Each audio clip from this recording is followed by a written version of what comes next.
तुही रे माझा मितवा या मालिकेच्या येणाऱ्या काही पुढील भागामध्ये आपल्याला जबरदस्त असा ट्विस्ट पाहायला मिळणार आहे। एकाच वेळी दोन मुलींच्या आयुष्याशी खेळणाऱ्या बहिरूपी राकेचा काळा चिट्टा अर्णवने एका झटक्यात बाहेर काढलेला असतो। त्यासोबतच आता अर्णवने अगदीच रौद्र अवतार धारण करताच राजेशने पोपटासारखं बोलूनच सगळ्या गुन्ह्यांची इथे कबुली दिलेली असते। हो प्रेक्षकांनो, एवढ्या दिवसाची आपल्या सगळ्यांना अपेक्षा होती, वाट पाहत होतो तो दिवस आता लवकरच जवळ येणार आहे। तो म्हणजेच की अर्णवने राकेशला रंगे हात ईश्वरी सोबत पकडलेलं असतं आणि रंगे हात पकडल्यावर जेव्हाच तो घरी येतो तेव्हाच त्याला राजेश नाही, जिजू नाही तर राकेश या नावाने हाक मारूनच सगळं सत्य वधवून घेतलेलं आहे। हे सगळं कशा पद्धतीने घेतलं, त्यासाठी अर्णवला कुठल्या कुठल्या संकटांना त्याचबरोबर किती पापड पेलावे लागलेले आहेत हे सगळं आपल्याला या व्हिडिओमध्ये पाहायचं आहे। त्यामुळे हा व्हिडिओ शेवटपर्यंत नक्कीच पहा। चॅनलवर नवीन असाल तर चॅनलला सबस्क्राइब करा, बेल आयकॉन प्रेस करा आणि व्हिडिओला लाईक करा। तर प्रेक्षकांनो, सगळ्यात महत्त्वाची गोष्ट म्हणजेच की अर्णवला आणि त्याच्या मामाला खूप दिवसापासून इथे त्याच्या जिजूवरती संशय होता आणि जेव्हाच मामाला ह्या सगळ्या गोष्टीबद्दल संशय होता तेव्हाच मामांनी इंदोर त्याचबरोबर नागपूर या ठिकाणी जाऊन सुद्धा तपास केलेला होता। पण जेव्हा जेव्हा मामा गेले होते तेव्हा तेव्हा त्यांच्या हाती निराशाच आली होती। म्हणजेच त्याच बदल्यात ह्याने उलट ऐकून किंवा इथे राकेशने अलर्ट राहूनच पुरावे सादर करून मामाचं म्हणणं खोडून काढलेलं होतं। पण जेव्हाच आता अर्णव अगदीच बहिणीचा संसार किंवा बहिणीच्या आनंदासाठी तो ह्या सगळ्या गोष्टीमध्ये उतरतो आणि एक गुप्तहेराला तो ठेवत असतो। आता गुप्तहेराला खूप सारे पैसे दिल्यानंतर तो गुप्तहेर मात्र राजेशबद्दल सगळी माहिती काढून त्याला पुरवण्याचं काम इथे तो करणार असतो। आता खरं पाहायला गेलं तर अगोदरच तो एक वकील असं त्याने दाखवलेलं आहे आणि तेव्हाच राजेश नावाचा वकील इथे कोर्टामध्ये कोण आहे आणि तू त्याच्याबद्दल सगळा तपास कर आणि त्यासोबतच इथे त्याचा फोटो आणि सगळी इन्फॉर्मेशन इथे अर्णवने त्याला दिलेली असते। आता अर्णवने एवढी सगळी इन्फॉर्मेशन दिल्यानंतर त्याचा जो माणूस आहे तो कामाला लागलेला असतो।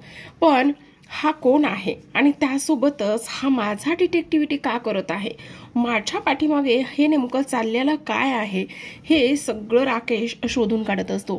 कारण त्या पाटीलचं आणि इथे अर्णवचं बोलणं फोनवर जे होत होतं ते इथे राकेशने ऐकलेलं असतं आणि राकेशने ह्या सगळ्या गोष्टी ऐकल्यानंतर तो आता ह्या पाटीलचाच काटा काढणार असतो। तो म्हणत असतो, अरे वा, माझ्या पाठीमागे गुप्तहेर आणि मी तेवढा बरा शांत बसेल असा विचार त्याने केलेला असतो। आणि ह्या सगळ्या गोष्टींचा विचार केल्यानंतर आता राजेश खूप मोठा प्लॅन इथे बनवत असतो। इकडे मात्र सगळ्यात महत्त्वाची गोष्ट झालेली असते ती म्हणजेच की राजेश हा जेव्हा घरी आलेला असतो तेव्हा त्याच्या चेहऱ्यावरती थोडीशी कपाळावर जखम असते आणि त्याच्या कपाळावर जखम पाहिल्याच्या नंतर मामाला संशय येतो। मामा म्हणत असतात, हे बघ अर्णव, मला असं वाटतंय की आत्ता सुद्धा जावई बापू खोटं बोलत आहेत। त्यांच्या कपाळावरची जखम बघ किती ताजी आहे, मग ते का खोटं बोलत आहेत? आत्ता सुद्धा ते दुसरीकडेच कुठेतरी होते, नाही ते काही कामानिमित्त गेले होते, नाही ते कोर्टात गेले होते। मला पूर्णपणे खात्री आहे की ते नक्कीच कुठेतरी गेले होते आणि तेव्हाच ते आता सरळ सरळ आपल्यापासून ही गोष्ट लपवत आहेत असं मामा अर्णवला म्हणत असतात। तेव्हाच अर्णव म्हणत असतो, पण मामा आता कसं शोधायचं? पण तू काळजी करू नकोस, मी पाटीलला सगळ्या डिटेल्स सांगितलेल्या आहेत, पाठवलेल्या आहेत। पाटीलने सांगितलेलं आहे की मी लवकरच ह्या सगळ्या गोष्टींचा शोध घेतो। आणि तेव्हाच मामा म्हणत असतात, हो ते सगळं तर आपल्याला करायचंच आहे, पण त्याहूनही आणखी एक महत्त्वाची गोष्ट तुझ्या लक्षात येते का? हल्ली जावई बापू कुठे जातात, काय करतात, त्यासोबतच अंजलीला सुद्धा फारसं काही माहिती नसतं। मग तुला असं वाटत नाही का की आपण अंजलीशी ह्या गोष्टीबद्दल बोललं पाहिजे, डिस्कस केलं पाहिजे? तेव्हाच अर्णव म्हणत असतो, मामा तुला माहिती ना ताईचं जिजूवरती किती प्रेम आहे आणि तिला जर आपण जिजूबद्दल काही गोष्टी बोललो तर ती ऐकून घेणार नाही आणि तिचा विश्वास सुद्धा तेवढाच आहे। आपल्याला ही जी काही सिच्युएशन आहे ही आपल्या आपल्या पद्धतीनेच हँडल करावी लागेल असंच तो मामाला सांगत असतो। तेव्हाच मामा म्हणत असतात, हे बघ अर्णव, सगळ्या गोष्टी जरी खऱ्या असल्या तरी सुद्धा मला इथे तिची खूप काळजी वाटते। हे बघ, ती आता प्रेग्नेंट आहे आणि तिचा आणि तिच्या बाळाचा विचार करूनच आपल्याला सगळ्या गोष्टी इथे कराव्या लागणार आहेत. आणि तेव्हाच आता इथे अर्णव म्हणत असतो, हो मामा, ते सुद्धा खरंच आहे. ह्या सगळ्या गोष्टीमध्ये आपल्याला ताईची काळजी घेणं खूप जास्त गरजेचं आहे. काही जरी झालं तरी सुद्धा इथे ह्या माणसाला आपण तर रंगे हात पकडूच, किंवा ह्या माणसाने केलेल्या सगळ्या कारनाम्यांची यादी जरी ह्याने नाही सांगितली तरी सुद्धा आपण ती सगळी काही शोधून काढू, असंच अर्णव म्हणत असतो. आणि तेव्हाच इथे जेव्हा जेव्हा ती लोक राकेश सोबत बोलत असतात तेव्हा तेव्हा आतापर्यंत त्याने चुकीच्याच माहिती आणि चुकीच्याच इन्फॉर्मेशन सांगितलेल्या असतात. आता जेव्हा इथे अर्णव एकट्यात बसलेला असतो तेव्हा तो विचार करतो, नेमकं काय लपवत असतील जिजू? त्यांना काही पैशाचा प्रॉब्लेम असेल का, किंवा ते खरंच मामा म्हणतो तसं फसवत असतील का? ते जर माझ्या ताईला फसवत असले तर मी त्यांना कधीच माफ करणार नाही, असाच तो इथे विचार करत असतो.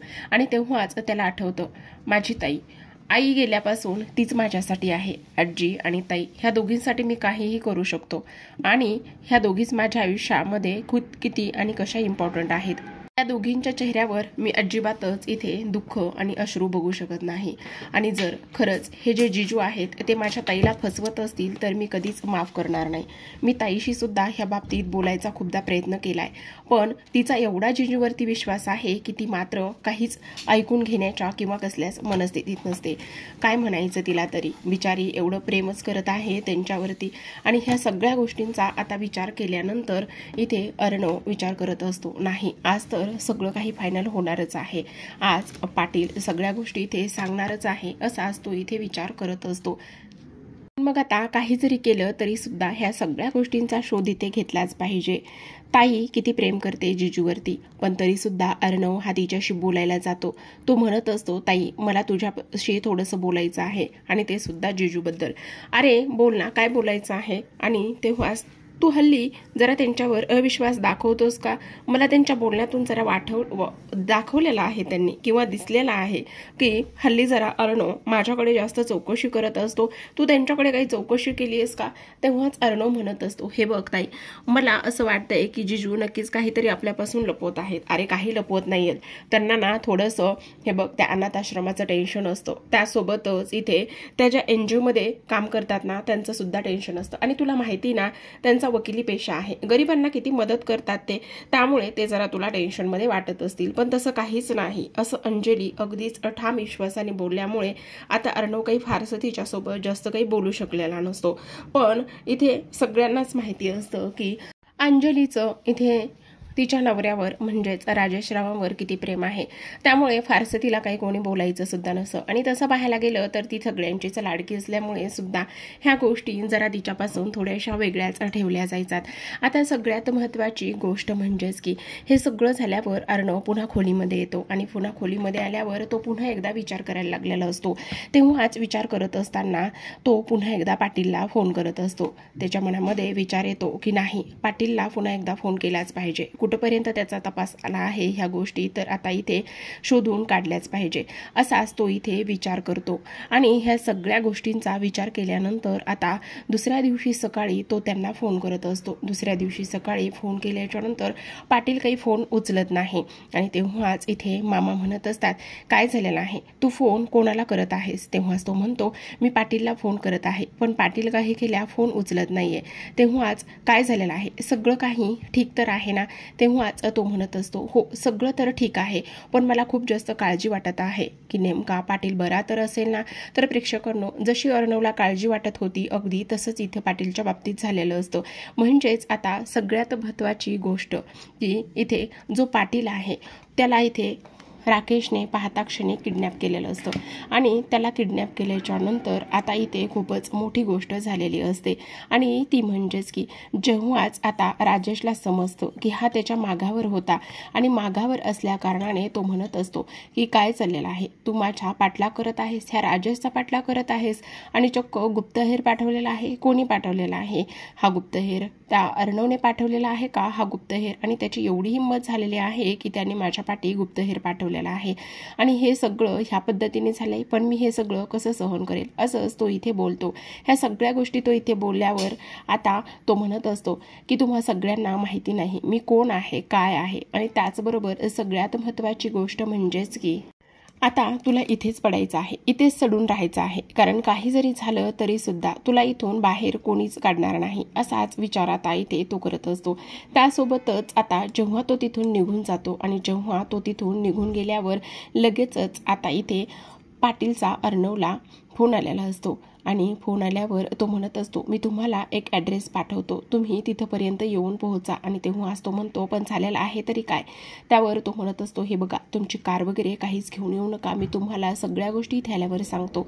असं म्हणूनच तो त्याला तिथे बोलावून घेतो आणि तिथे बोलावून घेतल्याच्या नंतर आता पाहतो तर काय, इथे मात्र त्याचा चेहरा पूर्ण लाल झालेला असतो, त्याला खूप जास्त मार असतो. आणि हे सगळं कोणी केलेलं असतं तर हे फक्त आणि फक्त त्या राजेशने केलेलं असतं. हे सगळं काही अर्णवला आता तो सांगत असतो. अर्णवचा तर विश्वासच बसत नाही की ह्या सगळ्या गोष्टी इथे त्याने केलेल्या आहेत. पण तेव्हाच तो म्हणत असतो हो, ह्याच्यावरती जरी तुमचा विश्वास नाही बसला तरी सुद्धा हे तेवढंच खरं आहे, त्यांनीच मला किडनॅप केलं होतं आणि तो राकेश नाही तर राजेश नाही तर राकेश या नावाने सुद्धा तो मिरवत आहे.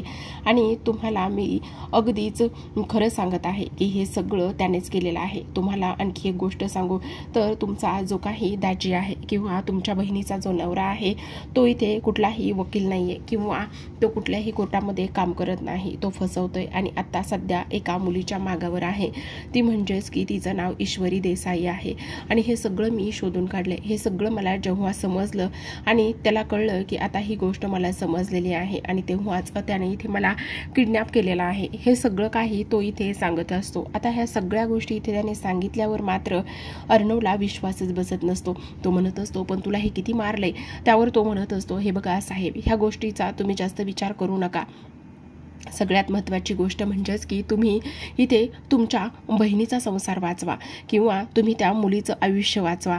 तो माणूस इथे एकाला नाही तर खूप जणांना इथे फसवण्याचं काम करत आहे आणि खूप जणांना फसवण्याचं काम केल्याच्या नंतर आता सगळ्यात महत्त्वाची गोष्ट म्हणजेच की अर्णव म्हणत असतो आता तर मी त्याला सोडणारच नाही. तर इकडे ईश्वरी त्याच्यासोबतच मार्केटमध्ये असते आणि तेव्हा लगेचच तो त्याच मार्केटमध्ये अर्णवला दिसतो. अर्णवला त्याच मार्केटमध्ये दिसल्यावर तो त्याला पकडत असतो, त्याचा पाठलाग करतो आणि ईश्वरी त्याला राजेश राजेश असंच म्हणत असते.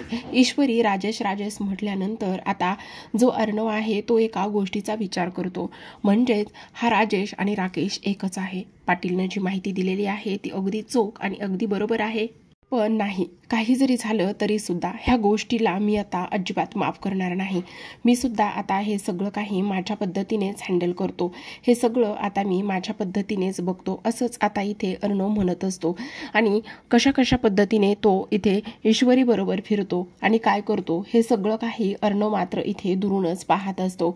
अर्णव फक्त एका गोष्टीचा विचार करतो, नाही याला आता मी कशा पद्धतीने रंगे हात पकडतो, पण याला जर आता इथे पकडलं तर नाही चालणार.